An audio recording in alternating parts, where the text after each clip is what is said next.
الحمدللہ والصلاۃ والسلام علی رسول اللہ اما بعد۔ عزیز ساتھیوں، میں عمار جاوید اور آج اس ویڈیو میں ہم اس بات پر گفتگو کریں گے کہ ہمیں اللہ تبارک و تعالیٰ سے ڈرنا چاہیے، اس کے عذاب سے، اس کی عقاب سے، اس کی پکڑ سے، اس کے جہنم سے، اس کی سزا سے ہم کو ڈرنا چاہیے، یا پھر ہم کو اس بات کی امید رکھنا چاہیے کہ اللہ تبارک و تعالیٰ ہمارے گناہوں کو معاف کر دے گا، ہم کو اپنی نعمتوں کے سائے میں رکھے گا اور ہم کو اپنی جنت میں داخل کر دے گا۔ مسلم سماج میں کچھ لوگ ایسے ہوتے ہیں جن کو صرف اس بات پر یقین ہوتا ہے کہ اللہ تبارک و تعالیٰ رحمان و رحیم ہے، غفار ہے، ہمارے گناہوں کو معاف کر دیتا ہے، اور ایک ماں اپنے چھوٹے سے بچے پر جتنا مہربان ہوتی ہے اس سے زیادہ وہ اپنے بندوں پر مہربان ہے۔ اور دوسری طرف کچھ ایسے لوگ ہوتے ہیں جن کے ذہن میں صرف یہ بات ہوتی ہے کہ اللہ تبارک و تعالیٰ جو ہے وہ سخت پکڑ کرنے والا ہے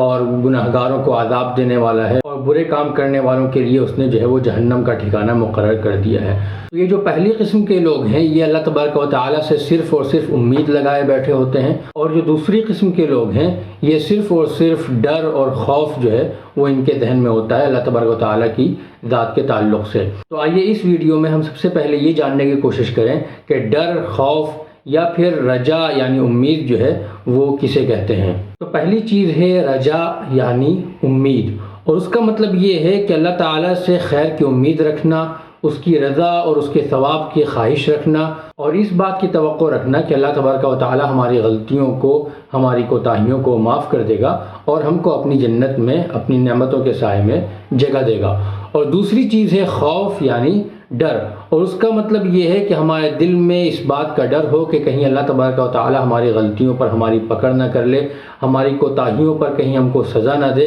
اور کہیں ہم اللہ تبارک و تعالیٰ کی عقاب، اس کی سزا اور اس کی پکڑ کے زد میں نہ آ جائیں۔ تو یہ ہے رجا اور خوف یعنی امید اور ڈر کا مطلب، اور ایک مسلمان سے یہ مطلوب ہے کہ اس کے دل میں رجا اور خوف یا امید اور ڈر جو ہے وہ دونوں اس کے دل میں ایک ساتھ پائے جائیں، اور ان دونوں چیزوں کو عبادات قلبیہ کہتے ہیں، یعنی وہ عبادتیں جن کا تعلق دل سے ہے۔ ڈر اور امید ان دونوں میں سے کوئی بھی پلہ اگر بھاری پڑتا ہے یا ان دونوں میں سے کوئی ایک بھی دل میں کمزور پڑتا ہے، یعنی اگر ہمارے دل میں خوف غالب آ جائے یا ہمارے دل میں امید جو ہے وہ غالب آ جائے تو انسان کے عمل پر اس کا گہرا اثر پڑتا ہے۔ اگر انسان کے دل میں ڈر اور خوف غالب آ جاتا ہے، ڈر اور خوف جو ہے وہ زیادہ ہو جاتا ہے، تو وہ مایوسی کا شکار ہو جاتا ہے، اور اللہ تبارک و تعالیٰ کی ذات کے بارے میں اس سلسلے میں مایوسی جو ہے اس کو شریعت نے کفر قرار دیا ہے۔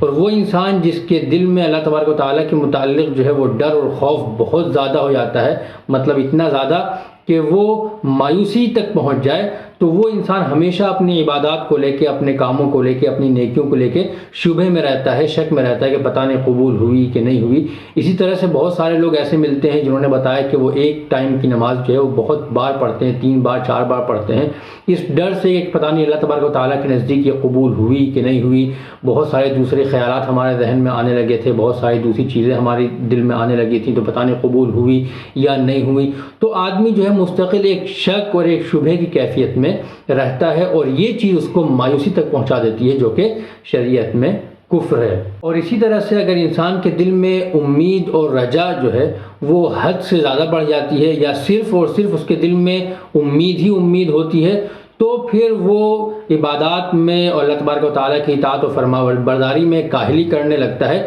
اور محض توکل کر کے بیٹھ جاتا ہے کہ اللہ تبارک و تعالیٰ ہماری غلطیوں کو، ہماری کوتاہیوں کو اور ہماری کمیوں کو معاف کر دیں گے۔ اور چنانچہ حد یہاں تک پہنچتی ہے کہ وہ ان عبادات میں بھی کوتاہی کرنے لگتا ہے جو ہمارے اوپر فرض قرار دی گئی ہیں، صرف اور صرف اس امید سے کہ اللہ تبارک و تعالیٰ ہماری غلطیوں کو، ہماری کوتاہیوں کو معاف کر دے گا۔ چنانچہ انسان کے دل میں بیک وقت ڈر، خوف اور امید و رجا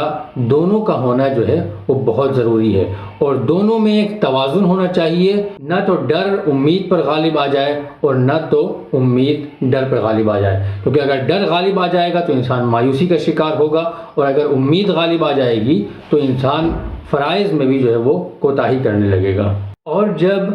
ڈر اور امید دونوں ہمارے دل میں بیک وقت موجود ہوں گی تو خوف، اللہ تبارک و تعالیٰ کا خوف جو ہے وہ ہم کو غلطیاں کرنے سے اور کوتاہیاں کرنے سے روکے گا، اور اللہ تبارک و تعالیٰ سے رجا اور امید ہم کو مزید اللہ تبارک و تعالیٰ سے قریب کرے گی اور ہم کو عبادتوں کی طرف مزید متوجہ کرے گی۔ اسی لیے قرآن میں بہت ساری جگہ پر خوف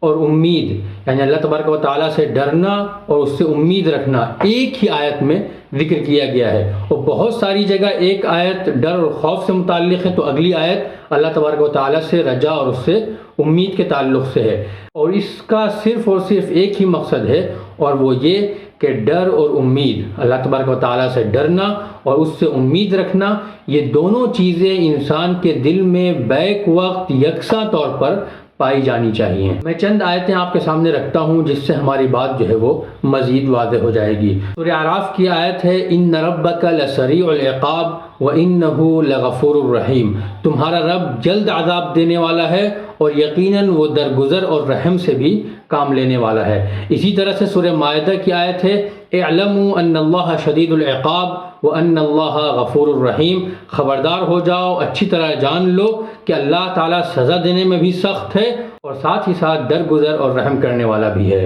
اسی طرح سورہ انفطار کی 13ویں اور 14ویں آیت ہے ان الابرار لفی نعیم وان الفجار لفی جہیم، یقیناً نیک لوگ نعمتوں میں ہوں گے اور بلا شبہ بدکار لوگ، برے کام کرنے والے لوگ جو ہے وہ جہنم میں جائیں گے۔ سورہ آل عمران کی آیت ہے یوم تبیض وجوہ وتسود وجوہ، اس دن کچھ لوگوں کا چہرہ، ان کا منہ جو ہے وہ سرخ رو اور سفید ہوگا اور کچھ لوگوں کا چہرہ جو ہے وہ کالا پڑا ہوگا۔ سورہ فصلت کی آیت ہے ان ربک لذو مغفرۃ وذو عقاب علیم، بے شک تمہارا رب بڑا درگزر کرنے والا ہے اور اس کے ساتھ ہی بڑا دردناک جو ہے وہ سزا اور عذاب دینے والا بھی ہے۔ اگر ہم ان آیتوں کو سامنے رکھیں گے اور پھر غور و فکر کریں گے تو ہم کو اس بات کا احساس ہوگا کہ ہمارے دل میں اللہ تبارک و تعالیٰ کا ڈر اور اس کا خوف بھی ہونا چاہیے، اور اس کے ساتھ ساتھ ہم اللہ تبارک و تعالیٰ سے اس بات کی بھی امید رکھیں کہ وہ ہمارے گناہوں کو معاف کر دے گا اور ہم کو اپنی نعمتوں کے سائے میں رکھے گا اور ہم کو اپنی جنت میں داخل کر دے گا۔